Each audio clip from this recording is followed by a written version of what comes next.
Okay, this is Professor West, and I am back with the second part of your three-part series on the three kinds of paragraphs. And when we had concluded, I said that I was done with the intro paragraph part of the proceedings. I lied. We have one more slide. This is an important one. This is going to set the tone for your body paragraphs, and this is obviously just important things to remember about the thesis statement. Right, so again, it's the most important sentence of your paper. It's going to be the first thing that you're going to want to write as you're building the paper. Important thing here, you want to think of it as a working thesis initially. It might change as you work on your paper, and that's okay. Let's say, for example, that one of those planks in your thesis statement from this proposal paper, one of the outcomes, you're just not finding enough research on it. But let's say there's a whole other kind of area that you didn't think about that's coming up in your research that you're finding a lot of things on.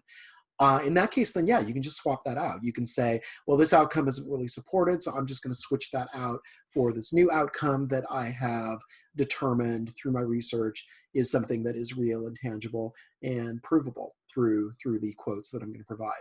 So yeah, that's perfectly fine, just as long as your thesis and your body paragraph syncs up at the end of the day. That's really what's important. Again, you are going to be arguing your thesis in the body paragraphs, and your thesis can and should help you organize your body paragraphs. So without further ado, we're going to jump into the body paragraph part of those.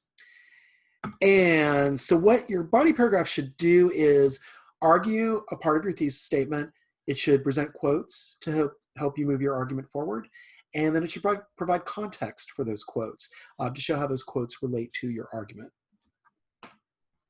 Okay, so a body paragraph is typically going to have a topic sentence that introduces the paragraph's main idea. And then your quote is going to ride around in a little package with the signal phrase. That's the lead into the quote. Lets the reader know who is speaking, why he or she is qualified, perhaps where the work appears, or the quote appears rather, and then context for your quotes, right? Showing how the quote advances an argument. You don't typically want to just have a quote left there to do the work on its own. Once you have finished a quote, you want to talk about how it connects, and then you want to have transitions, right? So if you have a quote that relates to another quote later in your body paragraph, you're going to want to have some kind of transitional language to help show either maybe it's building upon, maybe it's a furthermore kind of transition, or maybe it is an additionally, right? It's another kind of facet that you're bringing in. But whatever that might be, you want to make sure that those things are connected within. And we sometimes talk in writing about English, thinking about writing papers of this idea of flow, right? So, and typically when people talk about flow, they're talking about that kind of sentence-to-sentence progression that is happening within paragraphs and body paragraphs in particular. All right, so your topic sentence here is typically the first sentence of the body paragraph. Should answer, how does this paragraph connect to the thesis statement? How important is this paragraph to the overall argument? And then what can you expect to learn in this paragraph? And it'll do that fairly subtly. It's not going to necessarily spell those things out. It's not going to say this paragraph is doing this, but it will be clear from the way that things are structured that, again, if you are doing a proposal paper, you may say, one of the most important improvements to immigration this would bring about is such and such, which does such and such, right? So that would set up, okay, this paragraph is going to be about this aspect, and I can expect to learn these sorts of things from that. Signal phrases help introduce a quote and should include the following, right? On your first reference, the first and last name, the credentials, which source your quote has appeared. Anything after that, at least the last name and anything to help provide a sense of how this quote relates to the prior one, right? So Professor Phil West in his book said blah, blah, blah, right? So, and then all other references later in the book, West notes, blah, blah, blah, right? So you would have that first quote establishing, and probably should be the title of the book, right? So not just one book. So establishing those sorts of things, Professor Phil West in his book, The United States of Soccer, noted, and then you would have your quote after that.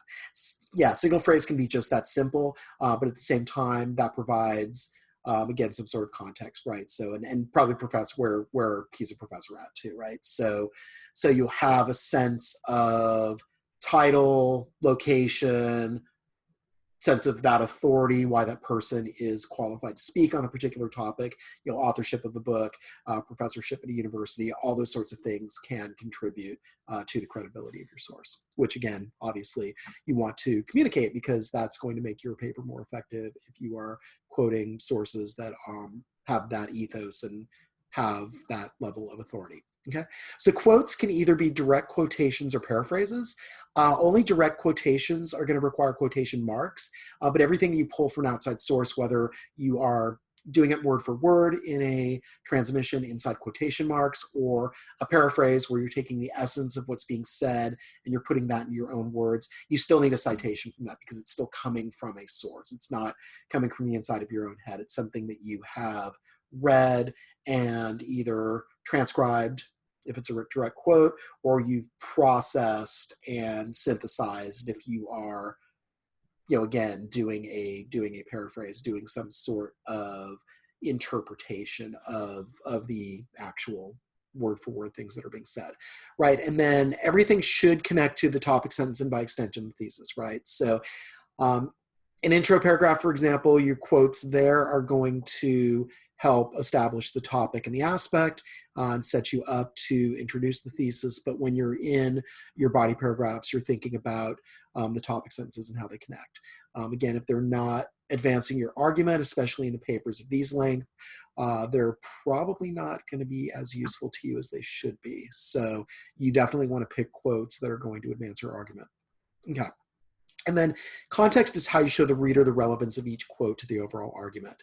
This is where you make connections between the quote and the topic sentence. You explain what the quote means if necessary, and then how it fits into the overall argument.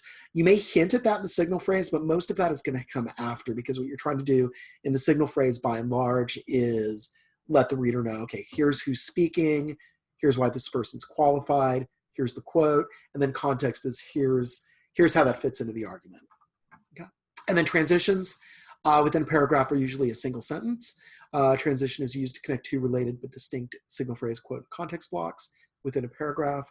And then they also might need to be there to connect a topic sentence to an initial signal phrase that you have, right? So again, yeah, you're not just in your paragraph going to present quote, quote, quote, quote, and then I'm done, right? You want to make sure that the individual things that you are pulling in from outside sources are properly placed into context with those context phrases, and then also link to one another. So that's where the transitions come in. Okay, so we are definitely done with this portion of the slideshow. There is only one left. It's the conclusion, though, but it is very important because I'm about to blow your minds. Things that you may have learned about conclusions in high school writing classes, I am completely going to, well, not completely going to dispense with, but mostly dispense with, because there are better ways to conclude a paper than you may know. So with that, go ahead and jump over to the part 3 video and look for the conclusion.